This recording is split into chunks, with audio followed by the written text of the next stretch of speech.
नमस्कार, आप देख रहे हैं नेशनल न्यूज टुडे। खबरें वही जो हो सही। मैं विजय कुमार सिंह। अब देखें ये खबर। मैट्रिक, इंटर एवं स्नातक उत्तीर्ण छात्र एवं छात्राओं के लिए सुनहरा अवसर।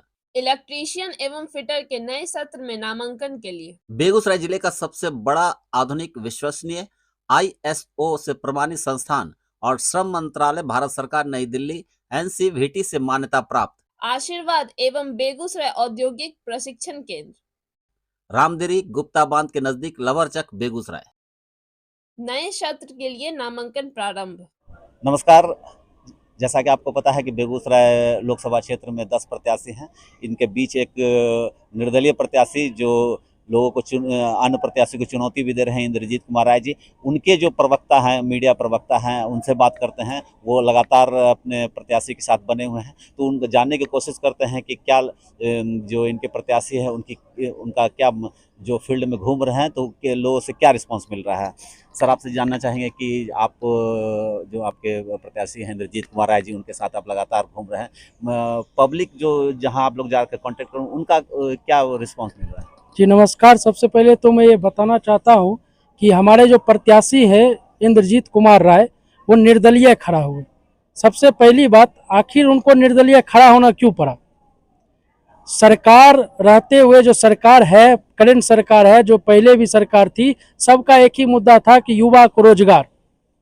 मैं एक बात बताना चाहता हूँ, आप जो है सीट युवा को नहीं दे पा रहे हैं तो रोजगार कहाँ से दीजिएगा? आज बेगूसराय में दो पार्टी जो मेन में है, महागठबंधन कहिए या फिर कहिए आपका NDA, तो दोनों देखिए, अगर युवा को रोजगार देते तो युवा को आप सीट नहीं दे सकते थे। अब तो सीट तो छोड़ नहीं रहे युवा के लिए, तो फिर रोजगार कहाँ से दीजिएगा? अगर दोनों प्रत्याशी का एज देखिए तो वो 60 प्लस ही है, ठीक है।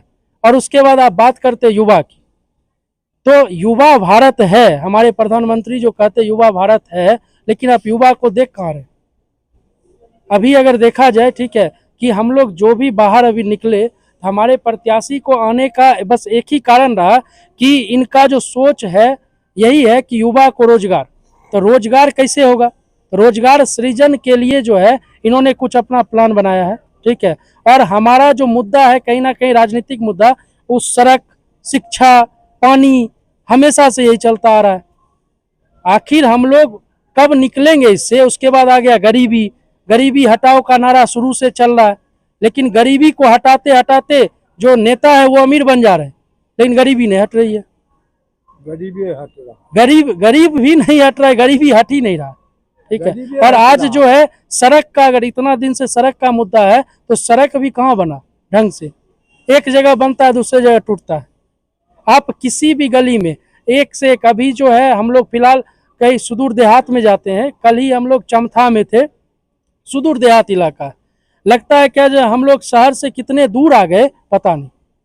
इतना धूल है, इतना ये है, फिर भी जो है सरकार क्या कर रही है और उसका मुद्दा क्या रह गया है पता नहीं चलता है। तो क्या लगता है कि जैसे आप गांव देहात में गए तो वहां तो विकास आपको नहीं नजर, लेकिन जो बेगूसराय खासकर जो शहर है, जिसको बताया गया था कि एक समय कि इसको विकसित शहर बनाया जाएगा, और लेकिन आज वो प्रदूषण में सबसे नंबर 1 पर है, तो क्या लग रहा है कि जो पूर्व के जो लोग थे तो क्या वो शहरीकरण पर क्या वो जोर नहीं? अगर एक चीज देखिएगा, शहरीकरण पे अगर ध्यान दिया जाता तो क्या बारिश के समय में शहर में पानी लगता?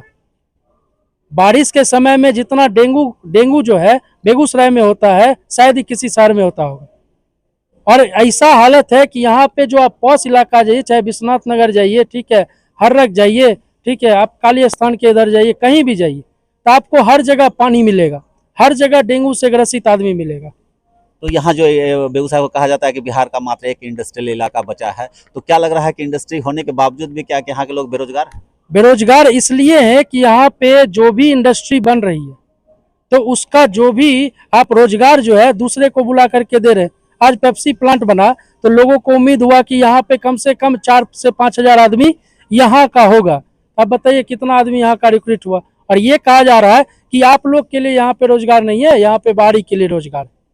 अब क्या है, यहाँ का जमीन हमारा, पानी हमारा, हर चीज हमारा, रोजगार किसी और का। तो जिस तरीका से अभी आप लोग सामहो की तरफ निकल रहे हैं, तो ये भी एक प्रमुख मुद्दा है कि क्या लगता है कि जो सामहो के लोग हैं जो अभी कटे हुए हैं, लगातार लगभग कटे ही हुए रहते हैं, 100 किलोमीटर लगभग घूम के जी, जाना जी। पड़ता है, तो क्या लगता है ये पुल को लेकर आप लोग की क्या उस डिमांड है या नहीं है? डिमांड तो रहेगा पुल के लिए, क्योंकि एक चीज देखिए, कहीं ना कहीं आप सामहो जो है बेगूसराय से एकदम कट ऑफ, अगर उसको बताया जाए तो सामहो से नजदीक लखीसराय, आखिर वो लोग वहीं क्यों जाते हैं, या फिर अगर उधर है तो वो लोग जो है हम लोग से क्यों कटे हुए।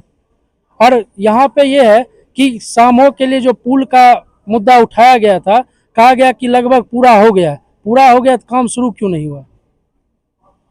चलिए, ये थे इंद्रजीत राय के प्रवक्ता, और ये बता रहे थे कि जब तक युवाओं को आगे नहीं लाया जाएगा तब तक इस जो लोकसभा क्षेत्र बेगूसराय उसका विकास नहीं हो पाएगा।